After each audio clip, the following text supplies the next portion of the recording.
Dear students, please note down. The PDF file of all these notes have been uploaded in the description of video lecture. Please download your notes.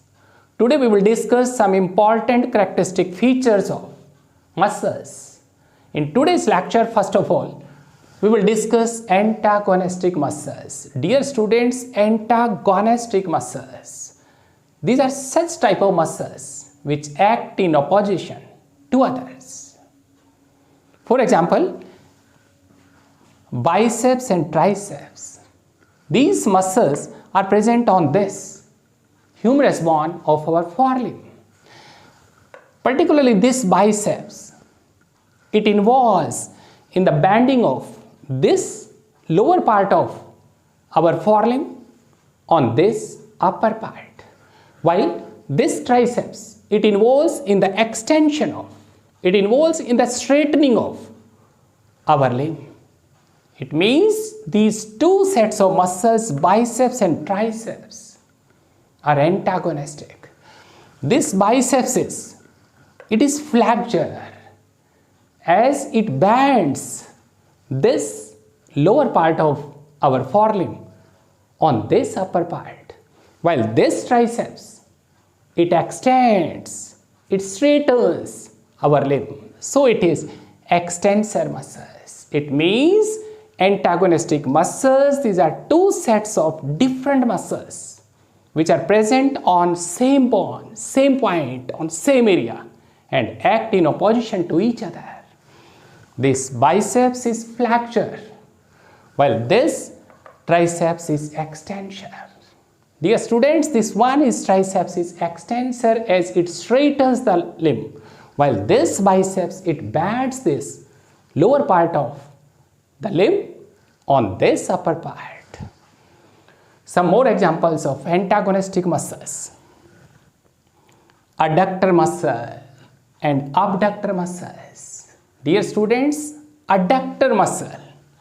This adductor muscle, it brings the limb towards the midline of body, while this abductor muscle, it pulls the body limbs away from the midline. Dear students, adductor brings the limb towards this midline, while the abductor pulls body limbs away from this middle line. These are two different sets of muscles. Adductor towards the midline, abductor away from this midline. Examples of these adductor muscles, latissimus dorsi, while the abductor muscle, that is deltoideus. These are two different sets of muscles which act in opposition to each other. Adductor, it brings the body limb towards center line, while the adductor pulls the body limb away from the midline. Some more types of antagonistic. Dear students, pronator, supinator. These two sets, pronator and supinator.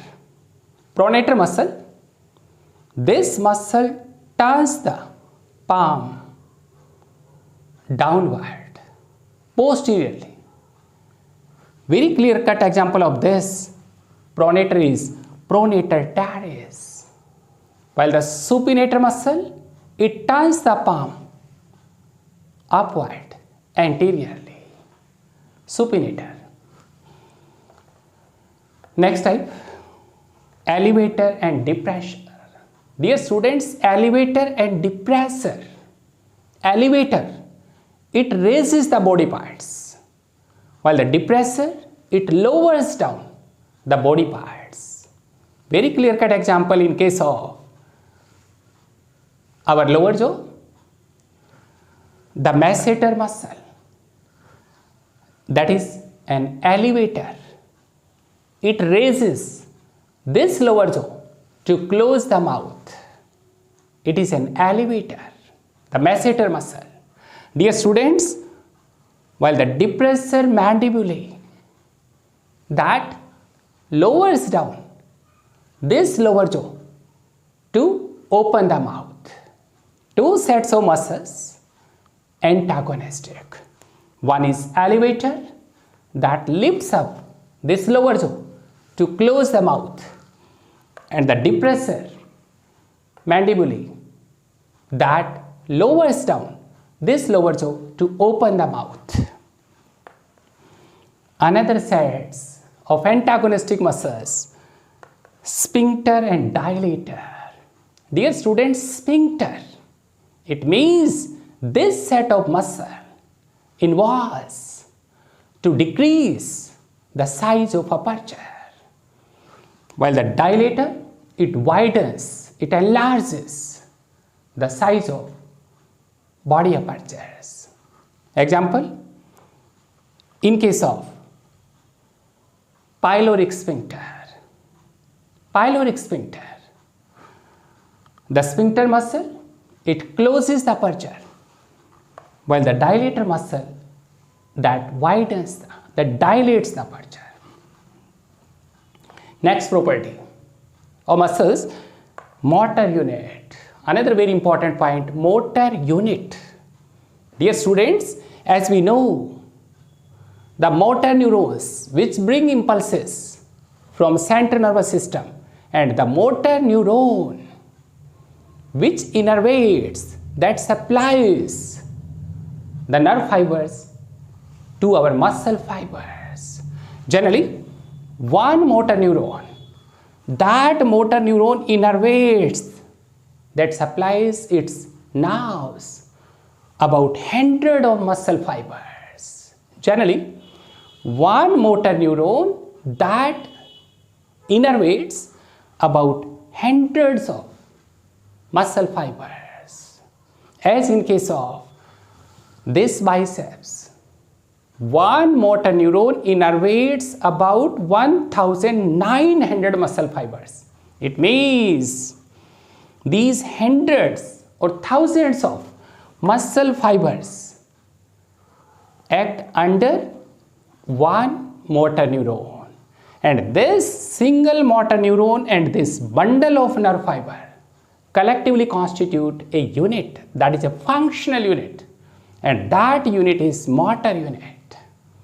Dear students, one motor neuron that controls the functioning of about 100, generally hundreds. In case of biceps, as we know, about 1900 muscle fibers under work a single motor neuron, that is a functional unit, motor unit. This is the diagram of motor neuron and its innervation, its connection, its junction with the membrane of a muscle fiber, sarcolemma. It means this motor neuron and this muscle fiber, sarcolemma, develop a junction, and that junction is neuromuscular junction. It is neuromotor junction, and the membrane, the part of this muscle fiber membrane, sarcolemma, that lies beneath this motor neuron, this particular part, that is motor end plate. Dear students, these are very important points. One motor neuron that supplies its nerves to several muscle fibers, generally about 100 muscle fibers, work under a motor neuron. This is a functional unit of muscle, and this functional unit is motor unit. This terminal part of this motor neuron that produces a terminal knob.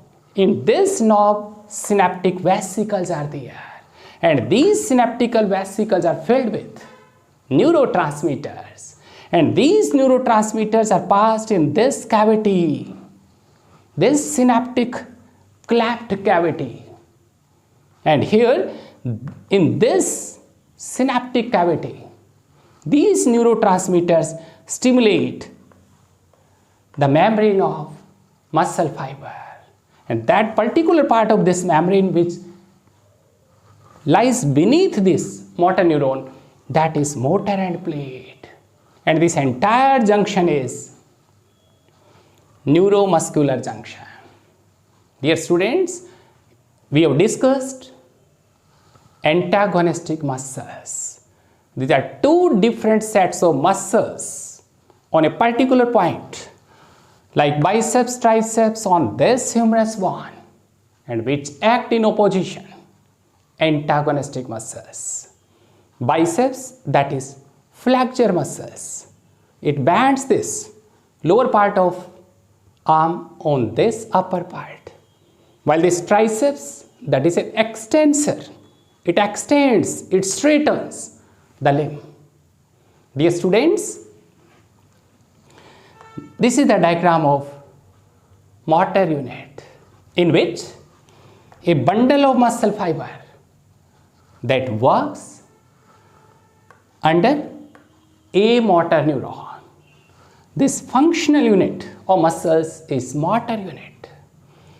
The part of muscle fiber, sarcolemma, that lies beneath this terminal part of axon, that is motor end plate. And this junction, which is produced by this motor neuron and the part of this sarcolemma, that is neuromuscular junction. Dear students, in tomorrow's lecture, we will discuss sliding filament theory. Thank you.